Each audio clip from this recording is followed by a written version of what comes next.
Kevin Long, nice to meet you. Yes, thank you. So your company is Millcreek Commercial Properties. Yes. Tell us, before we get into all of that, tell us why you're here today and what your expectation was, and did you get anything out of it? Oh, this was an awesome conference. My expectation was very low. I didn't want to come, and my staff kind of forced me to come out here. We're in Salt Lake City, Utah. It's a long trip, and I came out here and I was frankly overwhelmed. Blown away by the quality of the people here, by the quantity of the people, the other exhibitors, and I gave a good dynamic talk, I think, and had a full room, bribed people to come, paid them $20 if they'd come and stay awake for 30 minutes for my presentation for lunch, because it was over lunch, and it went really, really well. All right, so tell us about Millcreek. So I know you get involved in 1031 exchanges. Yeah. How are you positioned in this particular market? I don't know how your market back home is doing versus we're a little slow and dragging here in New York, but tell us a little bit about what you offer and what your services are. So our quest, our motto is to break down the barriers to entry into commercial real estate.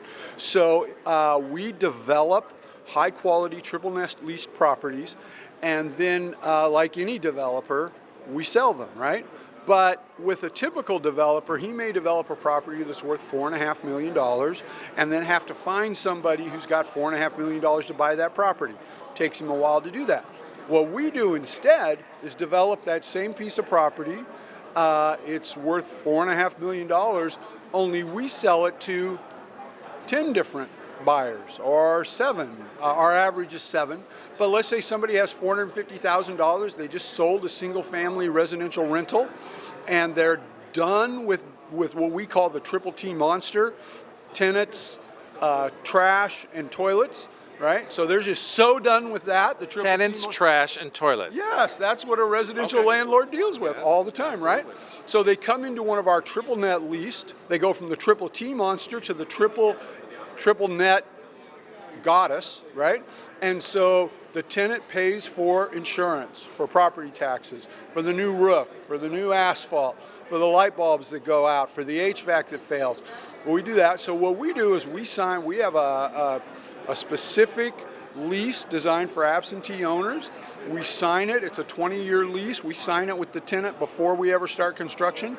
We build out the product, and then we sell it. If you only have $450,000 and we have a $4.5 million product, then you buy 10% of it. You get 10% of the rent, 10% of the appreciation, 10% of the depreciation. You have 10% of all the benefits of that property, and none of the headaches, because the tenant takes all those. Very interesting concept. So how do people find you, and who is your specific client base? Our client base is we have 2/3 of our investors are 1031 people coming out of a 1031 exchange. They've already owned real estate. They typically have owned multifamily residential or single family residential, and they want to get into the beauty of a triple net leased property. So that's our principal tenant. Our second group of tenants are people who have $500,000 in their 401k. Now somebody, I don't want to infringe here and impose, but somebody our age, we know we've been through the part where our 401k became a 301k, then a 201k, and a 101k. Right? We know that's coming. Absolutely. It's around the corner, right? So what if you had a $500,000 401k right now, and you took $250,000 of it and said, I'm going to secure where I am right now. I'm going to go buy a piece of high quality investment grade commercial real estate. It's going to pay me 6.2% this year, and another 2% more next year, and another 2% more next year, so I'm going to get up to a 7.5%, 8% return over the next 15, 20 years. And I know that. I'm going to lock that in.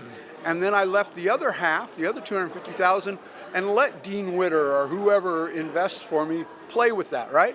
Then my 401k, the worst it could do is become a 301k, right? So, and then it'll grow back up, and you play in the equities market with half of it. You secure your stability with the other half of it. It's a great tool. So we do that. That's about 1/3 of our investors. And that's genius. Yeah, That's genius. thank you. And you have happy customers? We've been doing this for 2.5 years. We've had nobody resell. So people tell me, what do I do if I want to liquidate? We say, well, you sell it. Do you have any experience in that? No, because nobody has had to sell. We do counsel people coming in. You don't do this with intermediate or short-term money. You do this with long-term money. Right. Our typical investor is 65 years old, and they're just setting their money aside for their retirement, and they're living off the income, and this is a wonderful way to do it. Yeah, I think, just in my business here in New York City as a real estate agent, a lot of people are very concerned about 1031 because they don't really understand it. Right. And if there are programs in place that you can utilize those programs, it makes a lot of sense, because I know people who have been very successful taking from one pot and putting it to the next. Yeah, Section 1031 of the IRS tax code is the only section of government code, I believe, that Congress did not pass for its current intent. Right. That wasn't the intent of this section when Congress passed it. Right. And its purveyor, its administrator, the IRS in this case, hates it. It's the only code that follows that. It was imposed on the government by lawsuit, and its current use for real estate was imposed on government by lawsuit. Right. And the Ninth Circuit, it's kind of a messy story. I tell it, it's great, but it's wonderful because it allows you to build, store, and transfer wealth tax-free, right? Donald Trump doesn't want us to see his tax returns. Section 1031 of the IRS code is probably the reason why. Yeah, I would agree with that. And tax-free, I mean, listen, again, if there are benefits out there for people to take advantage of, why not? Yep. The whole premise of the 1031 anyway. We're there to break down the barriers to commercial real estate and allow everyone to benefit from this fabulous tax code. We focus on safety, security, and stability. So we don't do any development projects. We're not into speculation. We're not into leverage. We are 100% debt-free. Very safe, secure. It's a good place to put your retirement money, and that's our ultimate focus. Kevin, thank you very much for stopping by. You're welcome. Greatly appreciate it. Okay, thank you.